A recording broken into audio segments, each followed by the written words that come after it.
curso de la humanidad, ¿no? Y es en este caso la segunda revolución industrial.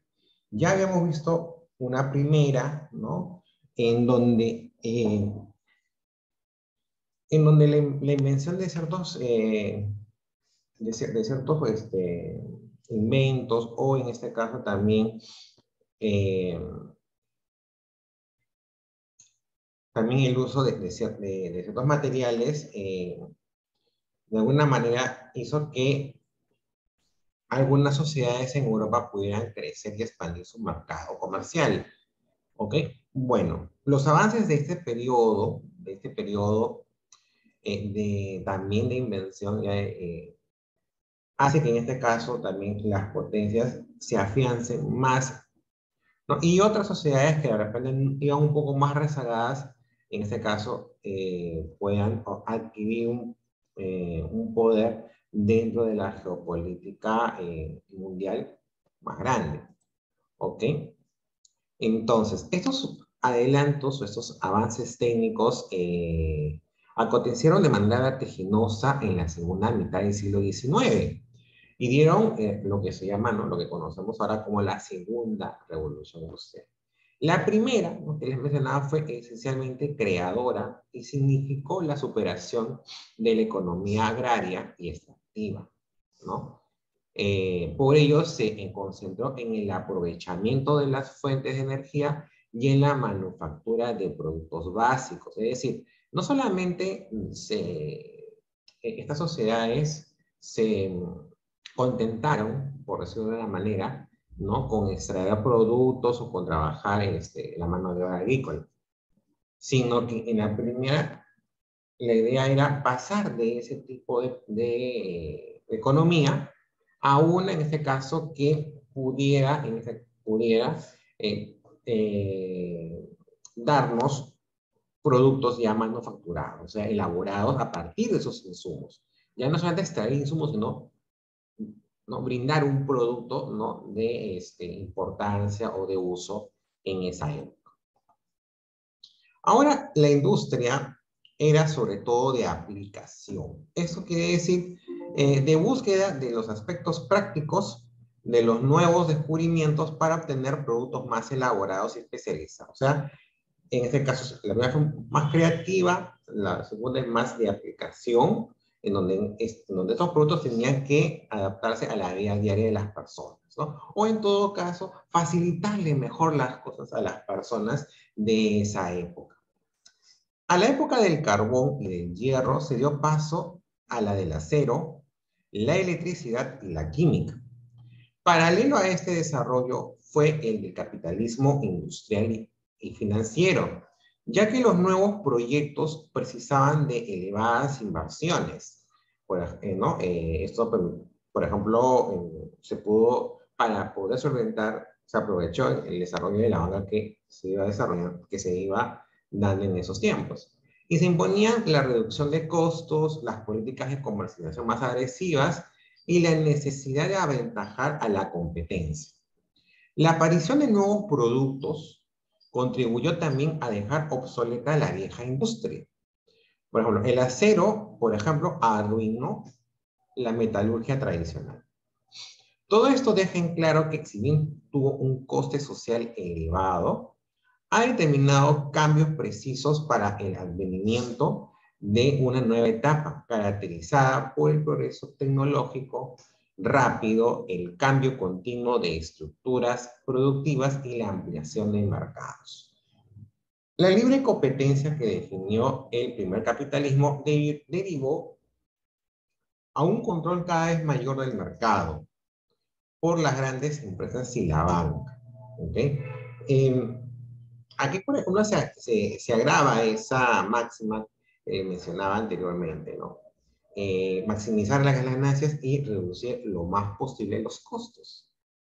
¿Ya? Pero en este caso, cuando esa máxima la aplican solamente grandes empresarios o banqueros con fuerte respaldo económico, el problema es que ellos, al tener ese poder, pues en este caso se ponen por encima de las leyes de la sociedad.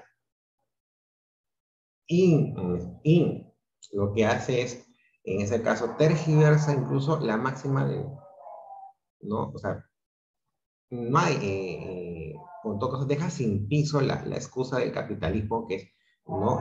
El progreso de las personas, ¿no? Pero acá vemos que más bien el beneficio cae en pocas manos. Y el resto simplemente se tiene que contentar con los residuos, con el goteo, con lo poco que puedan obtener. Entonces, ¿qué genera? ¿Qué genera? Genera una mayor desigualdad. No es por nada que en estos periodos, estamos hablando de segunda mitad del siglo XIX, en el Perú, inicios del siglo XX, ¿qué pasó? Luchas sindicales, huelgas. ¿Por qué? Porque unos pocos ganaban todo el beneficio y los demás simplemente, en este caso, trabajaban intensamente para alcanzar lo poco que podían obtener. Esa desigualdad genera fricciones y generó fricciones, ¿no? Pero antes de, no me voy a adelantar mucho. Vamos en este caso a cómo fue que se fue asentando esa siguiente etapa de la revolución industrial. La intensa competencia entre potencias capitalistas generó el resurgimiento de monopolios comerciales. La investigación científica y tecnológica descubrió nuevas fuentes de energía, entonces, y esas fueron puestas, ¿no?, al servicio de la industria. La difusión de los medios modernos de transportes, como los ferrocarriles y la comunicación, aceleraron el desarrollo del comercio. La expansión territorial de las principales potencias para abastecer de materia prima a los mercados, ¿no? Estos fueron algunos de los factores que pudieron, o por lo cual permitieron el desarrollo de, en este caso, esta etapa que estamos estudiando. Las nuevas fuentes de energía que fueron la base de esta segunda revolución fueron la electricidad y el petróleo, ¿ok? Eran fuentes de energía descubiertas, ¿no?, y usadas en este periodo, que provocaron cambios profundos en la producción industrial y en la vida diaria del hombre. Los países impulsores de esta nueva etapa principalmente fueron Alemania, Estados Unidos y una sorprendente Japón. Nadie la veía en ese momento, pero ellos mismos tuvieron una revolución social interna que lo vamos a estudiar posteriormente, y en este caso se pusieron a la par en ese periodo con potencias como Estados Unidos y Alemania. Entonces hay que recordar, la diferencia entre la primera y la segunda revolución industrial radica, en este caso, en que la primera tuvo como base su desarrollo al hierro y al carbón. Fue individualista y masivamente emplea la mano de obra. La segunda más bien es científica.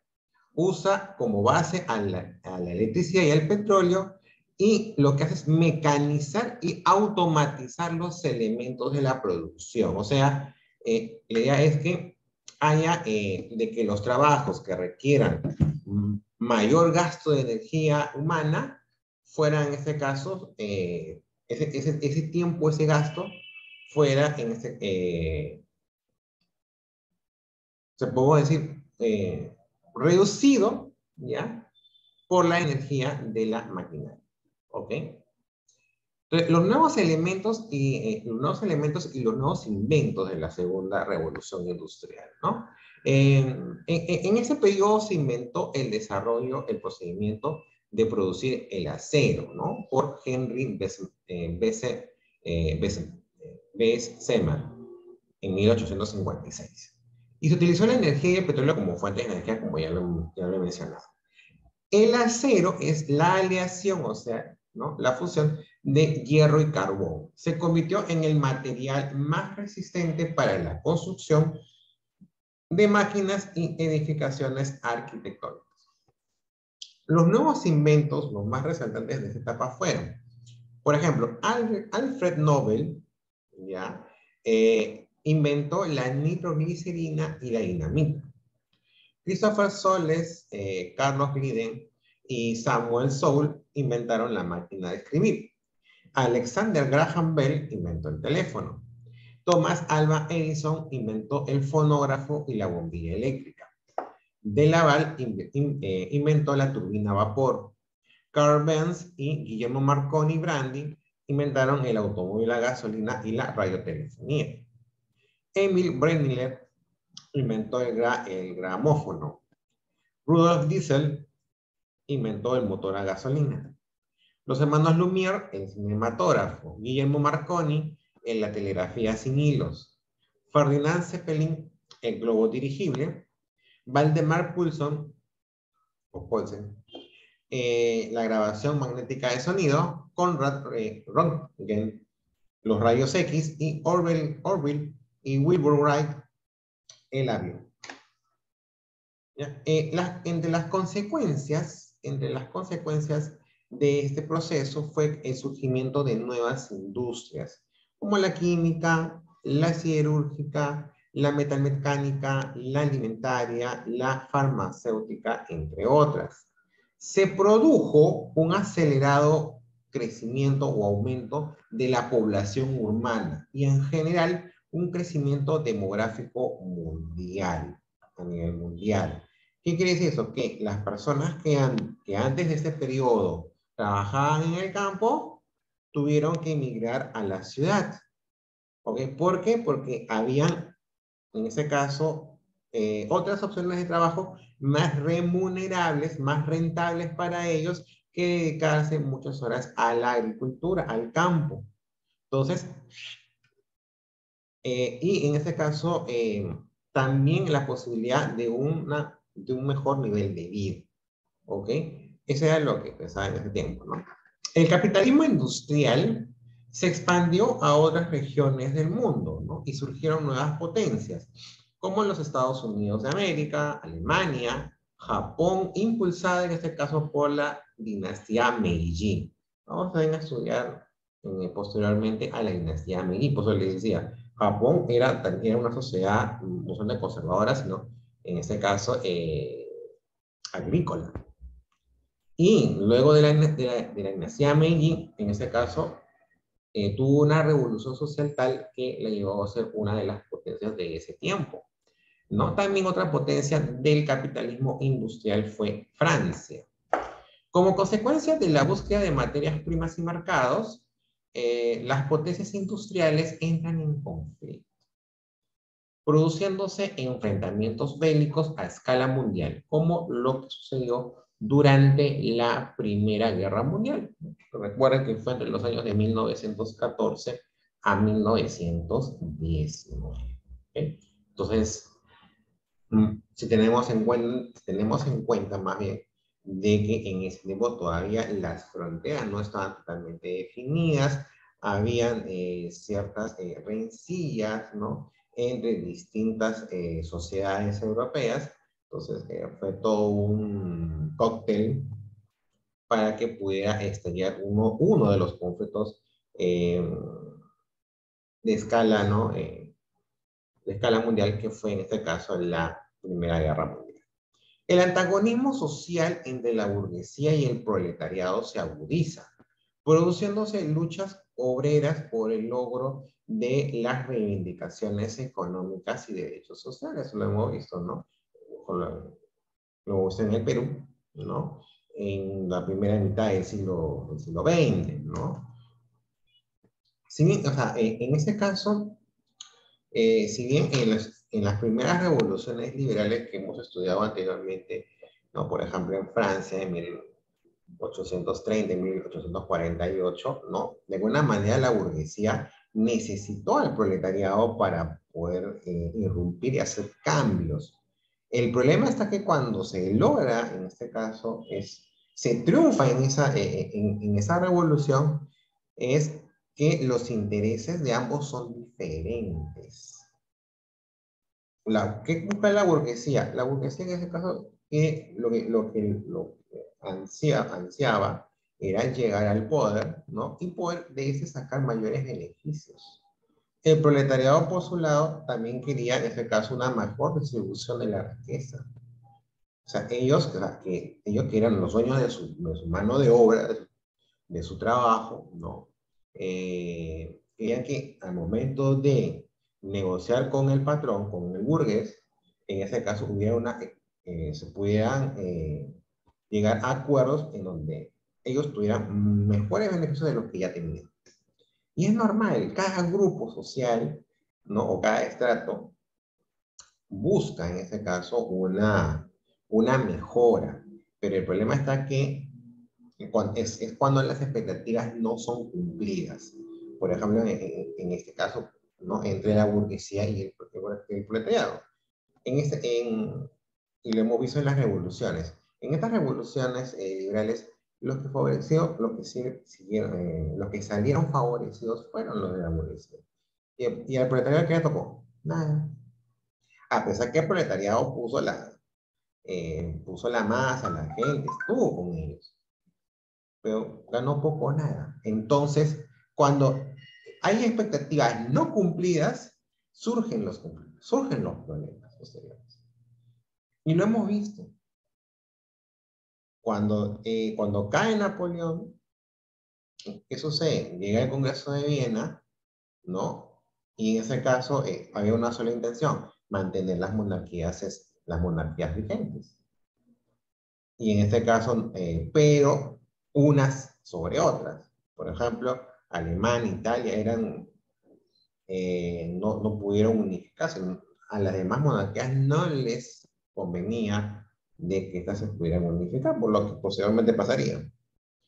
Entonces, cuando hay expectativas, o sea, cuando en un proceso de cambios hay expectativas no cumplidas, es donde surgen los problemas. Y en diferentes formas, ¿no? Por ejemplo, posteriormente, cuando estudiemos, en este caso, eh,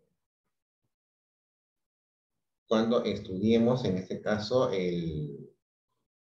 el periodo de la primera mitad del siglo XX en Europa, vamos a ver que también pasa lo mismo, o sea, hay expectativas no cumplidas.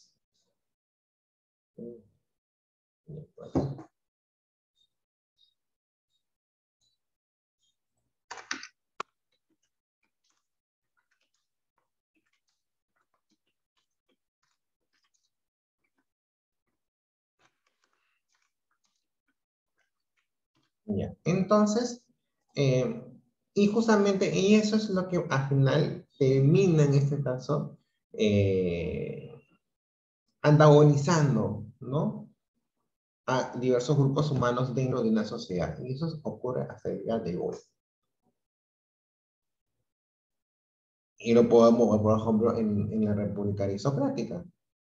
Cuando hay el cambio del segundo militarismo a la República Aristocrática, hay un gran grupo, ¿no? De personas no beneficiadas de ese cambio. ¿Y qué son? Expectativas no cumplidas. Entonces, cuando pasa eso, ¿no? O unos dan un salto a una alternativa del momento, ¿no? O otros viran al pasado, rememoran o añoran procesos de gobierno anteriores, que en este caso ellos lo ven como algo positivo. Entonces, siempre va a haber eso. Entonces, o sea, no extraña en este caso que la revolución industrial pudo tener en este caso intenciones ¿no? innovadoras de cambio, pero al final termina malamente porque hay esta máxima que tiene el capitalismo y que al final termina siendo su propio verdugo.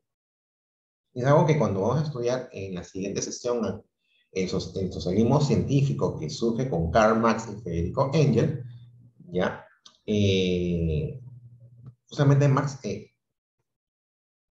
analiza y lo pasa en limpio. Es más, se pueden sorprender que de repente Marx quería justamente el desarrollo capitalista de la sociedad. Para él era importantísimo.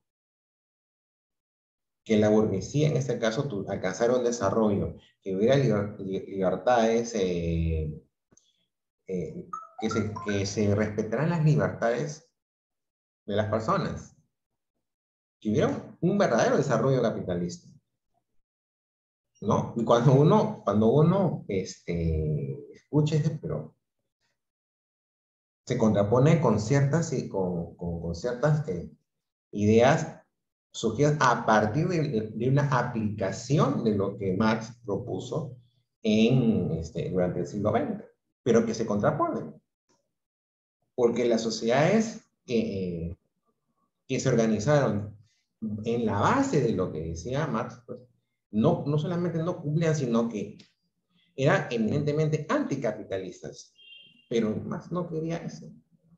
Y lo vamos a ver, ¿no? Pero en este caso, el tema aquí, que es el capitalismo, ¿no? Les decía, es que el capitalismo, como ya les había mencionado, tiene una máxima.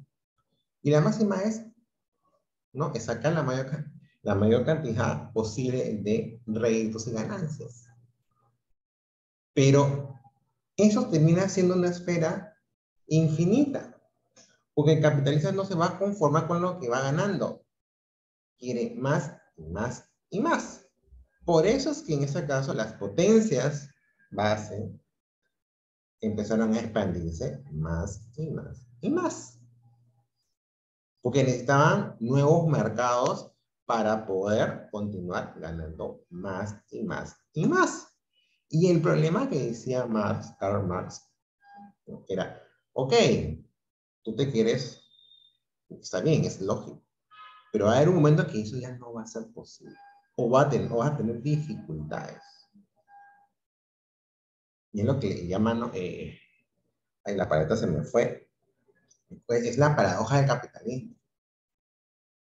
Porque va a haber un momento que ya no va a poder seguir sacando, o sea, manteniendo el mismo sistema de producción, de consumo, no va a poder seguir sacando más. Por eso decía Marx, porque va a llegar un momento en que ya el capitalismo no se va a poder desarrollar según su prédica. Y eso lo llamaba la paradoja, la contradicción del capitalismo. Por eso que Marx lo que hace avisora que va a haber una caída, que es un sistema que no va a rendir. Ahora, que se mantenga hasta la actualidad es porque en este caso el capitalismo no quiere morir, que es muy distinto. Pero de que puede ocurrir no sé cuándo, pero va a pasar, porque ese es algo inexorable. Entonces, estas contradicciones del propio capitalismo es su cruz.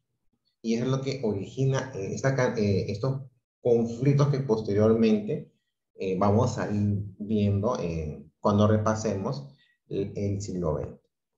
Como dato, otro dato también dentro de lo que nos indica el autor, tenemos que Thomas Alva Edison, ¿no? Inventor autodidacta, registró más de 1000 inventos. Fue muy prolífico. En 1877 patentó el fonógrafo, que tendría una gran acogida y le aseguraría pronto una gran fortuna. Descubrió en este caso la lámpara incandescente y el kinestescopio, precursor en este caso de lo que sería el cinematógrafo de los hermanos Lumière. ¿Ok? Ahora, ¿cuáles serían las claves del poder económico estadounidense? O sea, ¿cómo es que Estados Unidos logra en este periodo amasar un inmenso poder económico en detrimento de otras naciones? La industrialización de los Estados Unidos tuvo algunas diferencias respecto a los de los países desarrollados europeos. Estos, por lo general, los europeos, iniciaron la etapa manufacturera con industrias ligeras, como la textil, y posteriormente avanzaron hacia la industria pesada. Estados Unidos, en cambio, aprovechó la acumulación de conocimientos científicos y técnicos de siglos y se volcó preferentemente a los sectores siderúrgicos y a la fabricación de la maquinaria. Este último, sobre todo, fue esencial para poder mecanizar la agricultura y el desarrollo de transportes y las nuevas fuentes de energía. Además, el empresariado estadounidense casi borró la distancia entre la ciencia pura y la aplicada e impulsó la investigación en beneficio de la industria. La tendencia monopolista y la unión de la banca con la industria fueron factores clave para consolidar el poder económico estadounidense. Desde 1885, los políticos y empresarios estadounidenses buscaron ampliar hacia el exterior los mercados para sus productos. En esa política jugó un papel clave la fortaleza del sistema financiero, cuya principal figura fue John P. Morgan. La banca y la divisa de Estados Unidos impusieron progresivamente su presencia e influencia en el mundo. O sea, en este caso, hubo una visión distinta a la que aplicaban las naciones europeas. Por eso, a partir de ahí, y en este caso con un proceso de industrialización que te aligeraba los tiempos de producción, los costos de producción y el poder abarcar una mayor, o sea, ampliar los mercados. Cuando hablo de ampliar los mercados, es en este caso poder ofrecer tus productos a más personas, o sea, que otras personas puedan tener la posibilidad de comprar tus productos. Más que una necesidad altruista, o en todo caso una intención altruista de los capitalistas, es más que todo, va ligado a su prega. Necesito que más gente lo consuma para yo poder tener más ganancias. O sea, no es que por una cuestión de caridad, pues los estadounidenses salgan de su territorio a vender más productos. No, es porque ellos necesitaban, en ese caso, que la gente comprara todo lo que ellos producían. Entonces, esa fue lo que logra que los Estados Unidos tengan un poder económico fuerte en ese periodo, ¿no? Comparable o equiparable a otras naciones europeas. ¿Ok? Entonces, hasta aquí en ese caso, el periodo de la segunda revolución industrial, ¿no? Vamos en la siguiente sesión a ver la clase que nos haya quedado pendiente, que es la unificación alemana. ¿Ok? ¿Ya? Entonces, descansamos unos 5 minutos, 11 y 15, nos vemos nuevamente para la siguiente sesión.